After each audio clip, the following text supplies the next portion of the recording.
third installment of building scratch with styrene, and got my materials together, and we figured out how much it's going to cost to buy the materials. Now, like I've said before, styrene is one of the more expensive ways to build a building. I believe you get some better results with it, but it's still pretty pricey. So let's discuss that first. Okay. I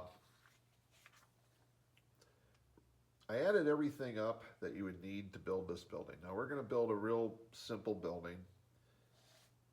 It's going to be about 32 feet across the front. It's going to be 16 feet high, and it's going to be about 30 feet deep. So it's a real basic building. It's not very big. But still, if you would have to go to the hobby shop and buy the styrene for it, for just this project, you'd be looking at $44.64 is what I paid for the materials, plus tax. And that includes the glue, but it doesn't include paint or decals or any detail pieces you want to add. It also doesn't use pre-made doors or anything like that. This is as basic as you can get. Now, if you want to go with the doors, you get these, I believe, are Grant Line. But there's another company that makes these now that bought Grant Line, but I think the name's still there. It's GRANDT, I believe, if you need to look that up on Google. But it makes it a lot easier as far as making doors. This one has, I use this door a lot. It has the door frame. It's a nice basic door. I also use these a lot. These are from, I believe, Rail Scale Modelers. You can Google that too, Rail Scale Modelers. And you get, I think, 6 doors for, I think, $14.95. You only need one, but still, it would add expense to the build. So we're not going to use those today. We're just doing a real basic build. So what do we need? What do we need to do all this? You're going to need, you're going to need a ruler. You're going to need 2 sheets of plane. Now you're not going to use all this, but you'll have some left over. And that's what I'm actually building out of, because I build so much. I have a lot of scrap pieces of different sizes. So I'm building this building out of scrap. So its cost is going to cost me a lot less because it's already stuff I already bought. But anyways, so you got your 2 sheets of plain 60, I call it, the 600th thick, 1.5 millimeter for you people that use metric.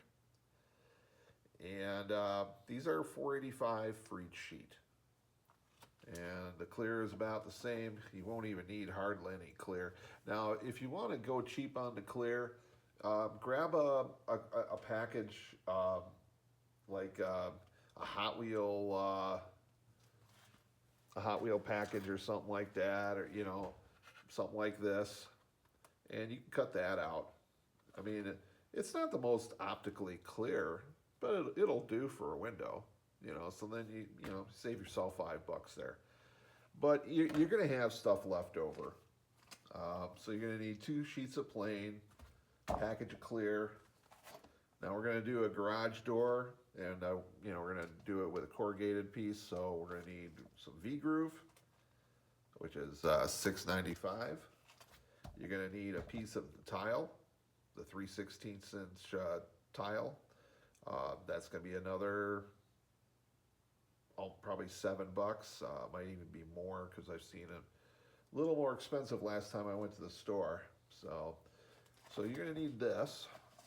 Then we're also going to need some H column, and this is 1/8 inch, 3.2 millimeter, 395 for 3 pieces. You're only going to need a part of one. So I mean, when you look at that cost, that $44.64, that's the cost of buying the materials, but you'll have stuff left over for other projects. So the actual cost to you of building this project, because you're going to have pieces left over to use on other projects, would probably be, I don't know, I'm guessing probably in the low 30s, something like that, maybe 32 bucks, something like that. You might save 10 bucks worth of stuff on this. Angle, that's a 3/16 inch angle, 4.8 millimeter. You can also order these by the item number. You can look up the item number too on these. And then we're gonna need some strips. And this is 1/8 by 1/4 inch, 3.2 by 6.3 millimeter. And you're only gonna need probably one piece of this. There's 5 in a pack. You know, so you'll have materials left over when you're done. So the actual cost, like I said, it'll change a little bit. It's a little cheaper than what, but you still, if you're buying all this material fresh and you're going to do this project, you're going to look at spending probably right around $50, give or take, just to get the basic materials that you need. So, that being said, let's do a little work here. Now, I sketched out where I want my openings on here. Now, I said before, this tile is already been scored. So what we're going to do is we're just going to carefully get behind it. You kind of want to do a multiple pinch, or do it over an edge of some sort. You want to do it over your table edge maybe.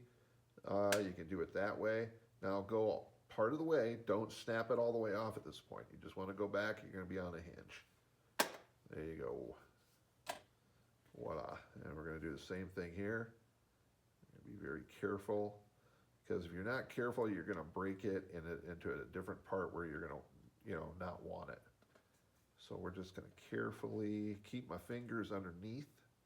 So I got my fingers underneath there, and we're just going to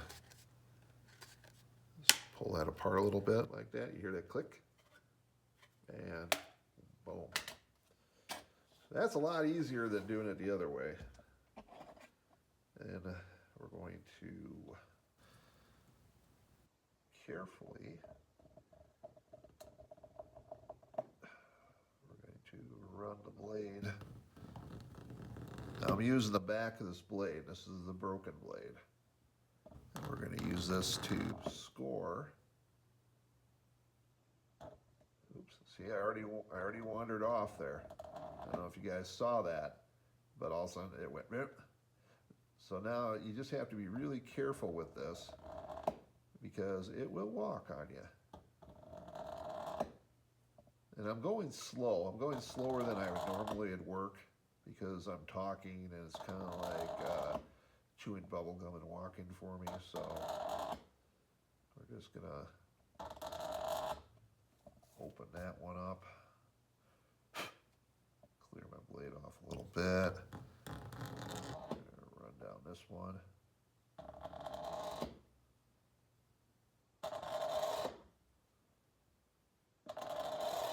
Now this is the dull blade. Now if you're using just only one knife, I highly recommend that you get a brand new blade on that knife when you start. It's always good to start a project with a fresh blade.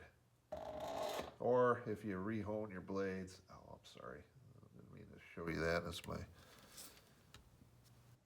I have a little trouble with my thumb yet, so it's just a little bit cumbersome for me to do right now. But I wanted to get this video, guys, out to you guys. Plus, I wanted to keep the algorithms happy. See, now and I got a good trench in there, my blade's going to ride a lot better in that groove. Now notice I'm using a green pad here, a cut pad. You don't want to do this on a bare table. Eventually you're going to cut through, you're going to make a groove in your table. If you don't care about that, that's fine. But these aren't that expensive. You get them at just about any hobby shop. Hobby Lobby has them. I think you can even get them at Walmart.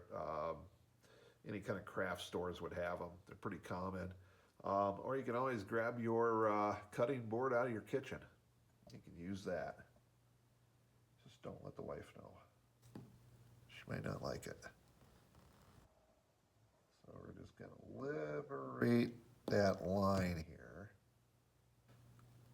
I do apologize. This is going to take a little time. So if you guys are looking for a quick video to watch on this, this is probably not the one you're going to want to watch. But it does take time. See, we're making multiple cuts. You don't want to try to just muscle your way through it with one cut, because that's when your blade's going to walk and you're going to ruin your piece, or you're going to take out your fingers. You don't want to do that because that hurts.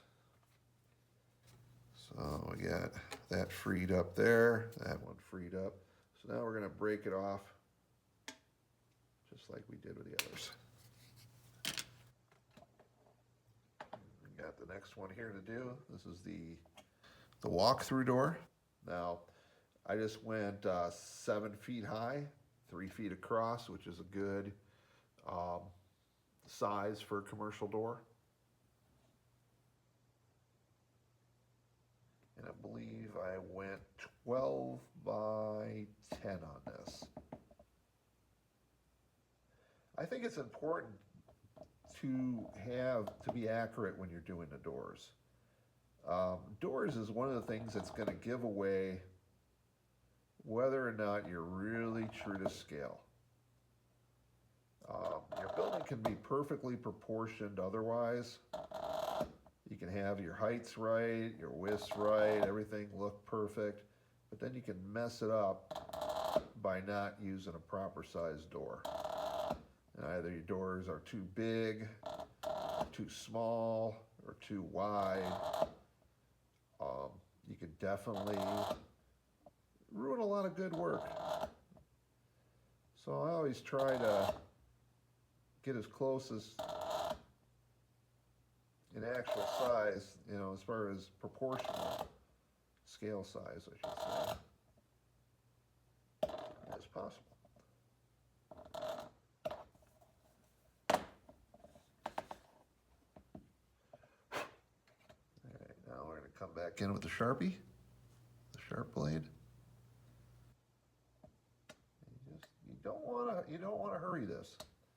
If you rush, you're going to make mistakes, and of course we all learn from our mistakes, but if you already learned ahead of time not to make that mistake, learn from others' mistakes. It's cheaper. That's what I always tell people. Don't learn from your own mistakes, learn from others. That way you ain't going to make the mistake. There we go, and voila. Now we have the window to take out here. We're going 4 by 6 on a window, which is a good standard size. Now the little squares here make it real easy to get accurate corners, because all this is square. Now one thing about these sheets though that you need to keep in mind is that sometimes they don't get them totally square in the factory. When they run them through the machine, sometimes they go in at a very slight angle, so you'll see, like at the bottom and the sides, you'll see a little extra square stuff, not quite full squares where it's a little bit off. And what I do is I go and I break that stuff off. That way it trues it up. Because if you're not going to be true, or it's not, it's why are you using it? Go with the cheaper stuff. Okay, there's that one. And I blow this stuff off the knife, you know, the excess plastic, that little plastic filings that come off. You just want to blow that off or shake it off, or because those will get stuck on you sometimes. And then your blade could use it as a ramp and ride up and go and mess up your work or mess up your fingers. It's cheaper to mess up the work than the fingers. It costs money to go have them sewed back on. So I'd rather sacrifice a $6 piece of plastic than spend a couple grand on getting my fingers fixed. I'm going most of the way through. I'm not going to go all the way through.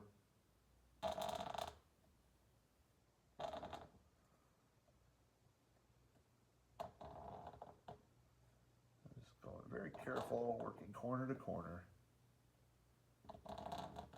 Keep your blade up.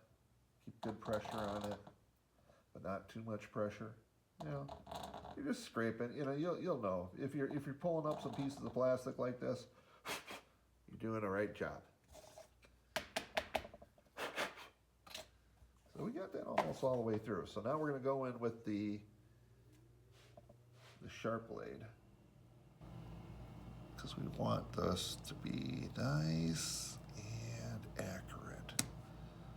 So we're going to go up and back. Up that one. I'll come back and cut that other piece of corner out in a minute here. But you want to go into the corner. I think I just snapped off a little tip of my blade. I did. Okay. I just draw it down. Nice and easy.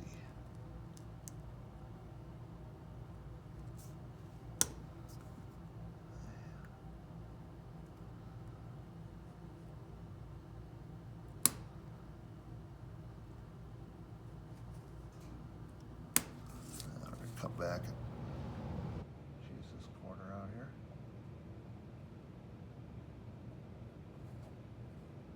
Back in here. And in here.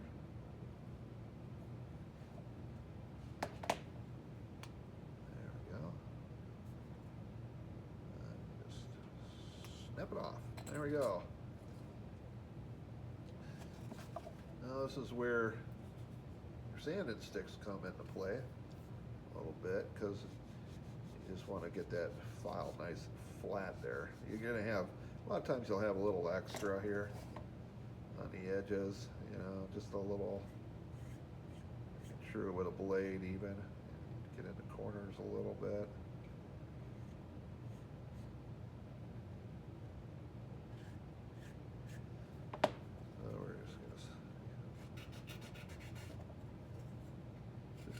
The stuff sands pretty quick, so you don't, it's not, you know, it's easy to over sand if you're not paying attention. It only takes a little bit to knock this off.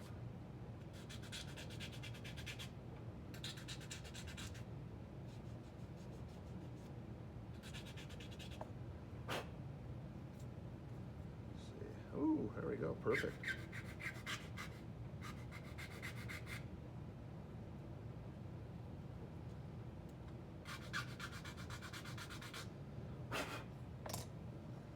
Now we're going to take the little one.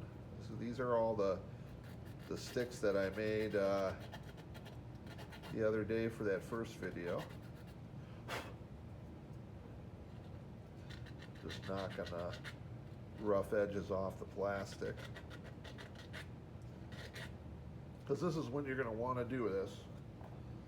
You're going to definitely want to do this before you put all this together, because once you got it together, it is a lot harder to do stuff like this.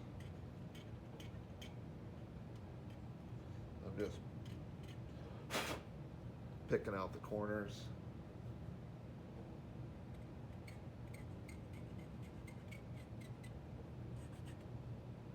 There we go. That looks good. All right. So we got that piece done.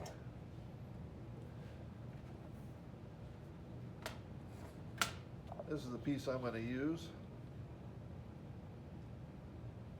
Now, I did forget one thing when I was going over the materials here, is I forgot to add in, we were going to use, I'm looking for it, bear with me. Bear with me. Now I have some, ah, here it is. Staring me right in the face, and I wasn't even. So we're going to use one more thing on this building, and I didn't cover this in the beginning because I forgot. Now this is just regular, plain, flat, undecorated styrene. Here you got the tile in the front. Now a lot of commercial buildings, they would put their best skin on the front, or their best bricks. You'd have the fancy bricks on the front of the building and then the cheaper bricks on the side of the building. Or you'd have something like this where you'd have a porcelain tiles on the front like a gas station would, and then on the sides it's made out of, the building's made out of cinder blocks, so this would be, you know, a cinder block building. Now you could just go plain with this, but it's not going to look right. You know, I mean, you could you know, maybe put a little texture, make it look like stucco or something like that, or you could just paint it, and if you're not really that concerned about it. But me, I'd want to add the some kind of a texture, like a brick or a block. This is concrete block. This is from JTT Scenery Products, sceneryproducts.com, and this is it's called HO scale, concrete block 2-pack HO scale. Now they made this a little big for HO scale. This is perfect for S scale. I did the measurements and compared it to a standard concrete block, and this is actually S scale. And you'll see that with HO stuff and other train stuff, that sometimes the scales run together where they'll say that it's one scale, and you see that in die cast too, especially 1/64 scale die cast. You'll see a lot of companies call, yeah, this is 1/64, but it's really not 1/64. It's 160 or 167 or 158, you know, but they put it in the 1/64 because that's the category. And they do the same thing with model train stuff. They usually, you know, the better companies, you know, most companies, they try to get it right, and other companies, you know, get it close. So this is something that we're going to use, and we're going to put this over the top. So this is probably another probably $7-8 for this, I think. So, but of course you're not going to use all of it. You're going to use, you know, half, 3/4 of a sheet of it. So you're not going to use a huge amount of it, and it's nice to have around for other projects. And that's one thing. Once you start scratch building, you're going to end up with a scrap drawer. You'll have a lot of pieces that, you know, didn't quite fit, and then you use them for other projects. So enough of that. Let's get our measurements and do some cutting here. So I got a little metal ruler here. We got 3 inches. So we're going to do 3 inches up here.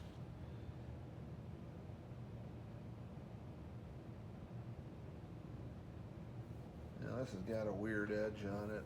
I want to true this edge a little bit.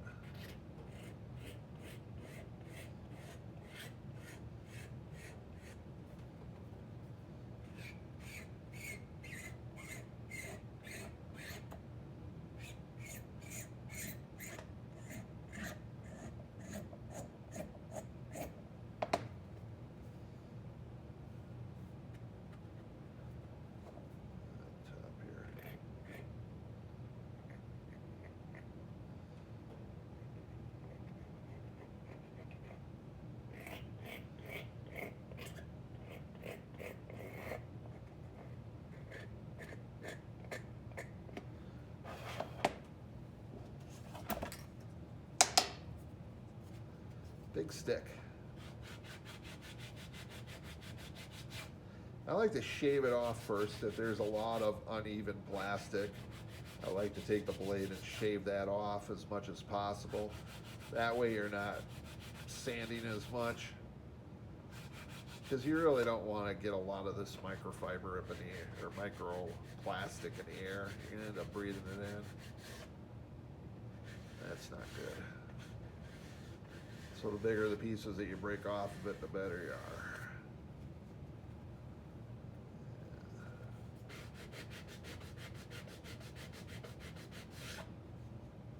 It's important to have your edges nice and clean and true,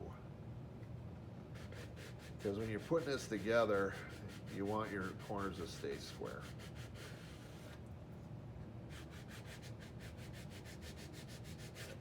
All right. So we're gonna measure 3 inches. Where's my pencil? There it is.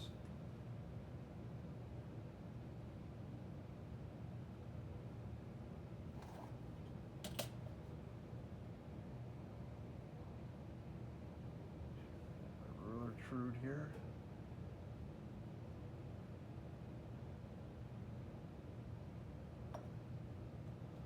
Measure twice, right?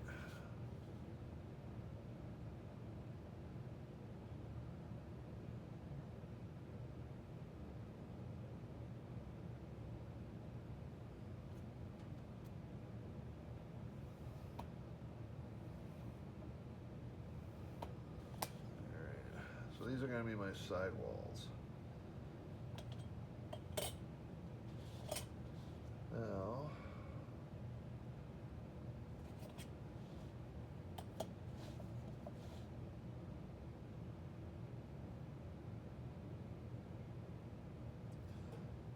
sure you got your ruler.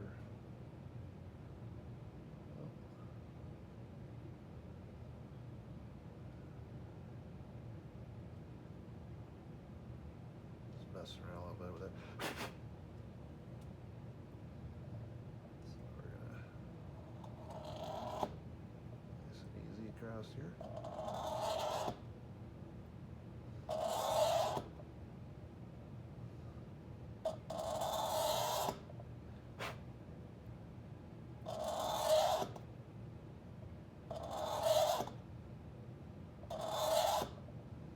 Now you're only going to want to go about halfway through this, because you're going to be able to break this off.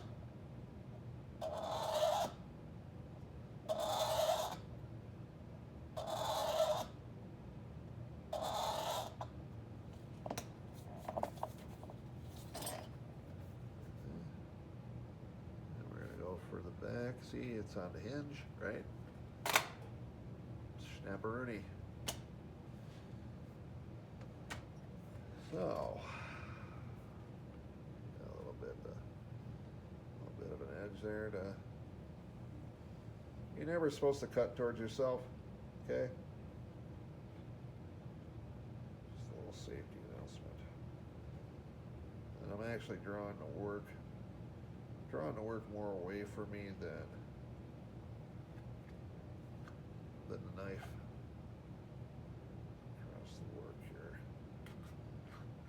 Side of the blade here, and down a little bit.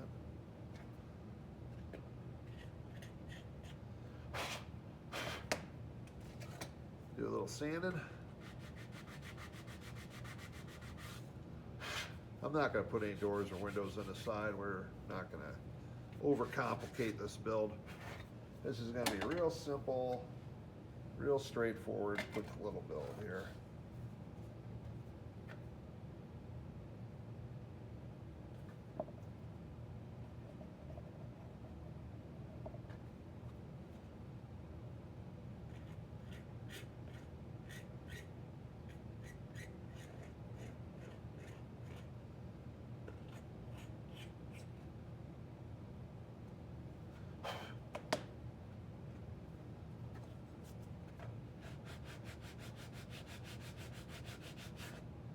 If this gets boring for you guys, just fast forward through this. I decided I'm just gonna go for it, just build live basically here. So if it's not as entertaining as you'd like, just go ahead and fast forward it.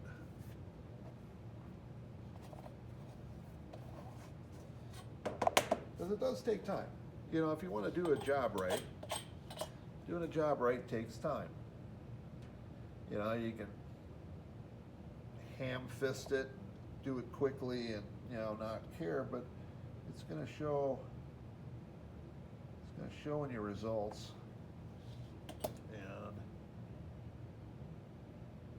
you're just not going to have a quality product. You know, it doesn't matter what materials you use. If you know, all you can, now this kind of building, you could translate this to cardstock. You know, you can do the, you know, a lot of the same techniques will work for cardstock too. It's just, you know, it's thinner. You can get thicker cardstock. And build buildings. I've seen people do some pretty decent stuff with cardstock. I've seen guys take the cardstock that's printed. You know, they'll have the building printed on the cardstock, and then they'll cut out the doors and windows, and they'll actually make it pretty look pretty good for cardboard. There's this one guy in Germany that does some lovely work. And if you look really close, you can tell that he's using cardstock. But it's hard to tell it when you first look. I mean, a lot of it looks real. And he's using what they call the photoreal buildings, where it's, you know, basically a picture of the building. But you can make, you know, now if you just use that flat, it'll look, you know, 2D. Whereas if you cut out the windows and other details and add a little depth to it, it makes a world of difference.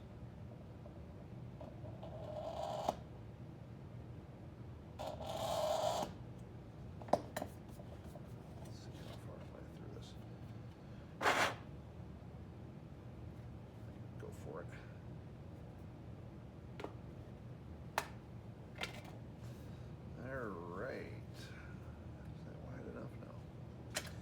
Saying if that was wide enough, I'd use it for the back piece, but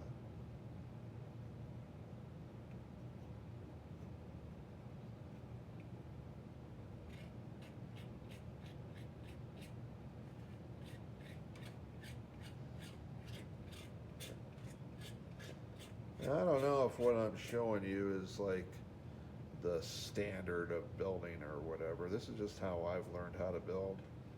So, you know, there's probably some professional modelers out there watching me and going, man, this guy's making a lot of mistakes, or man, that's not the way to build, or whatever. But this is the way I build. I've been building for 10 years now. Yeah, so it works for me. If there was a better way to do it, if I could figure it out, I sure as hell would do it. Cutting takes a lot of time. Cutting and filing, and you know, you're sanding, and you know, just it takes time.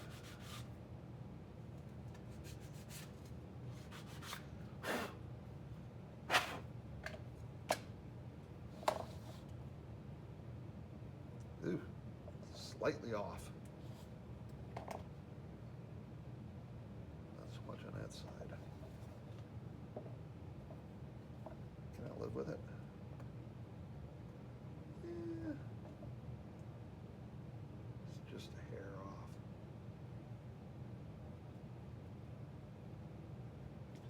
Just a little hair off on my measurement. That happens. I'm just gonna, I don't know if I'll be able to sand all that flat or not. I'm just gonna sand it together here.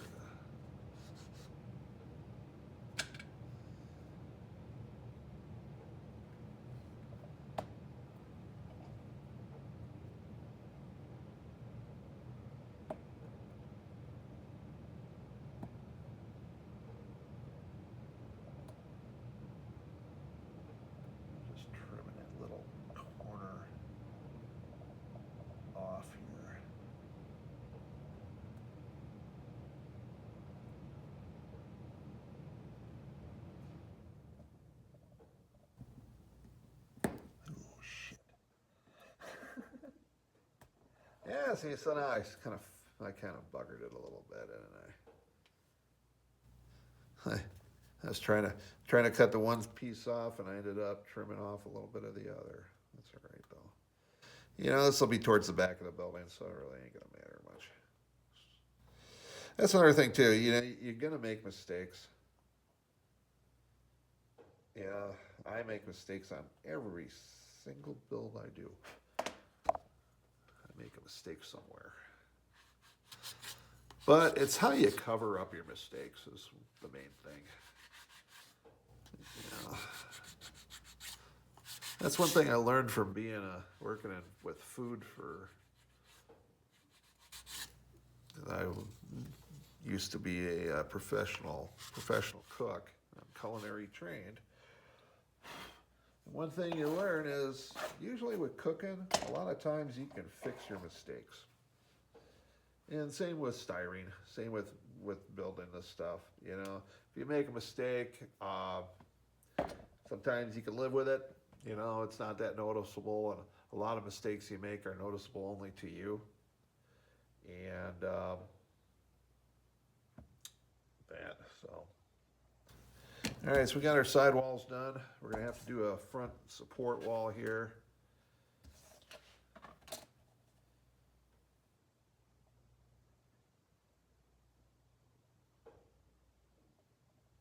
Huh, I like that. That's almost perfect. It's got just a little bit of overhang on it. Huh. Maybe not.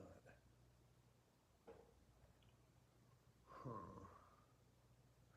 I don't want to trim it. Let's see, I'm just looking through some of these pieces here to find a piece that I'll have the least amount of scrap with.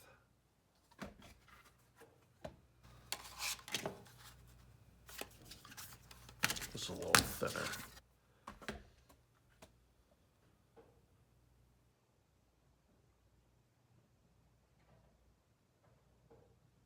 Okay.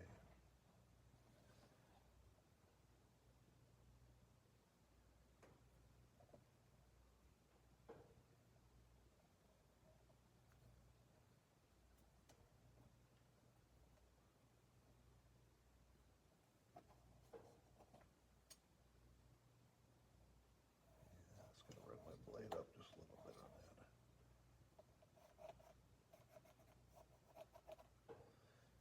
Measurements are going to be just slightly off, so I'm going to run my blade on the other side of this line here. It should get me into where I need to be.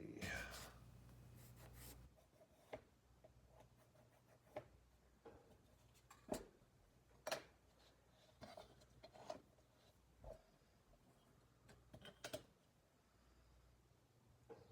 just going to put my ruler on there.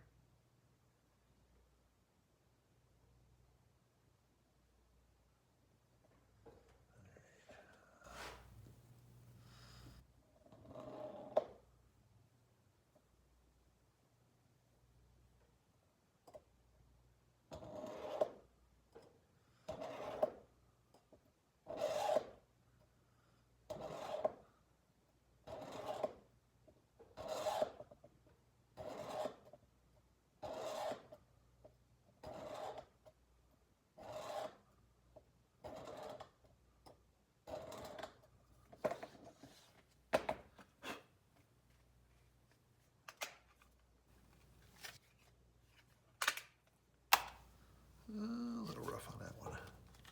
That's all right though.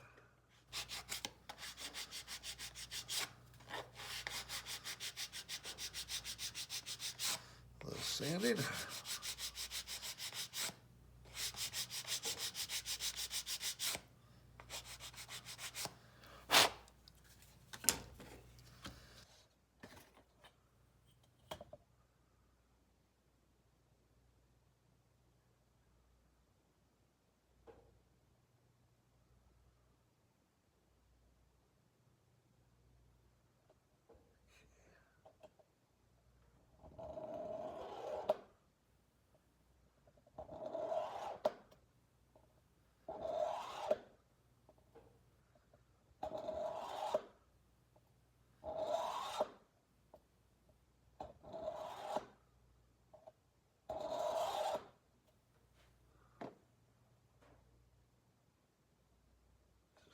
gonna see make sure my camera's still running and shut off here. This is gonna be a long video. I think I'm gonna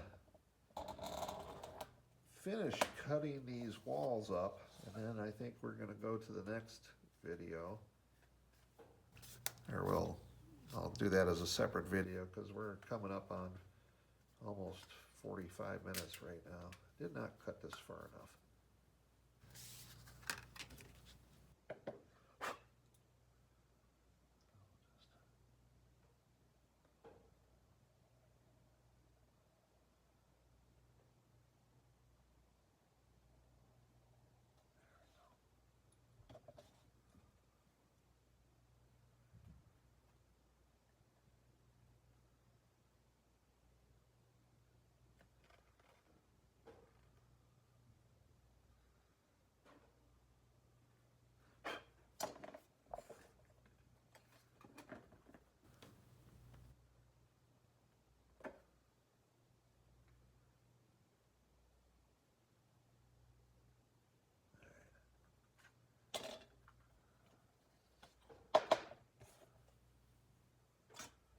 So you're going to have all kinds of little scrap pieces.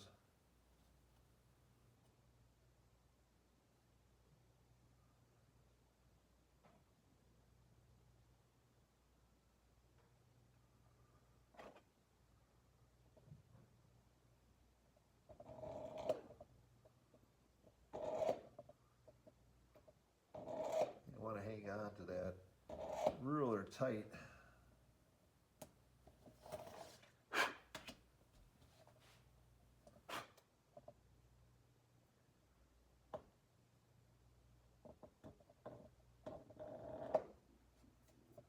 And once you get a couple passes along your line here, you can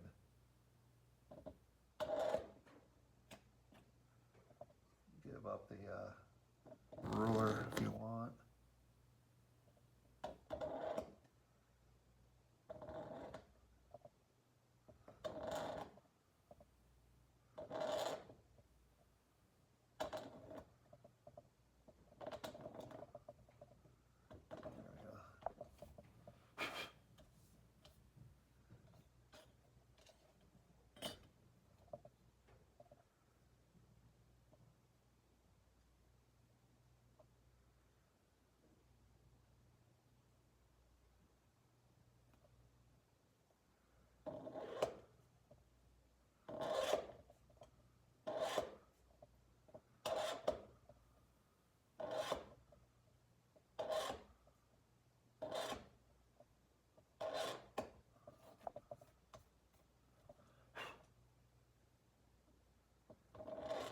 Starting to have trouble with my hand a bit, guys. So I'm going to stop this video for right now. Hand's getting a bit sore, and I don't want to aggravate it too much. So where we're at, you know, we got right now, you know, with getting their, you know, materials together, stuff like that. I probably got about an hour and a half of work right now into this. Including the what's on the screen there. So what I'll do is I'll finish up cutting these holes out, and we're gonna do that tomorrow, or maybe later today I might do it. But my hand is starting to aggravate me, and I don't want to. I need to cut some brush tomorrow before it gets too cold out, and I gotta really watch my hand. If I knew that it was going to take this long to heal, I wouldn't have had that work burned off. So anyways, we got the front wall here. This is going to go behind this. And this will be our front wall. And we're going to put a garage door in here. And it's going to go up and down. You'll be able to pull it up and down. Then there'll be a door. This door won't open. And then you'll have a window here. So we will take care of that. We got our two side walls, and we just got to make a back wall. Then we can put our sides together, get everything measured for the roof, cut the roof, put the supports in for the roof, put the corner bracing in, which you don't have to do, but I do because it makes it a bit more sturdy and durable. And what else we got? So we'll do another video here probably tomorrow, and we'll continue on with this. I know I'm doing this kind of in real time, so it's going to take a little bit longer. Video's going to be a little longer. It's a little more boring, so you can always fast forward to the parts where I actually do something that's interesting, I guess. As far as other projects go, I haven't really been able to work on the motel because of the hand. And so pretty much I did get the items out to the guy that's going to be modifying them for the big project that's coming up that I can't disclose. So I got that started, and I'm working on getting the financing. I've had a few family members and friends kick in a little bit for that, and that helps out a lot, so I can maybe get it done a little quicker. So anyways, we will see you guys soon. Please subscribe if you haven't subscribed already, and if you have subscribed, I do appreciate it. And there's going to be a lot coming up, and I just thought this was, people were asking, and I've done a video similar to this like a couple years ago. So back in the 200 plus videos I did, you'd probably be able to find it. But we're just, I'm just doing this as just a simple little project that, so you guys can understand how I build. And if you want to try to build the way I can, the way I do, this is how I do it.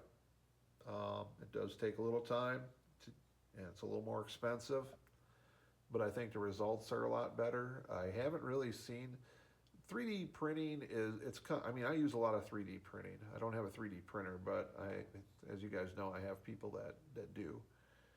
And as far as 3D printing buildings, so far they're still coming out looking too toy-like. I'm starting to see some come out better, more detailed, less toy-like, and with the better printers, you don't have the filament lines as much in it, so it would be easier to finish them. But I'm still not convinced enough to actually purchase a 3D printed building yet. Eventually I will, but as long as I can build better than I can buy, I'm going to continue to build. So, and then it's kind of cheaper. I mean, you could probably actually get this, a garage like this 3D printed for probably about the same amount of money as I spent on styrene. So we will see you guys soon.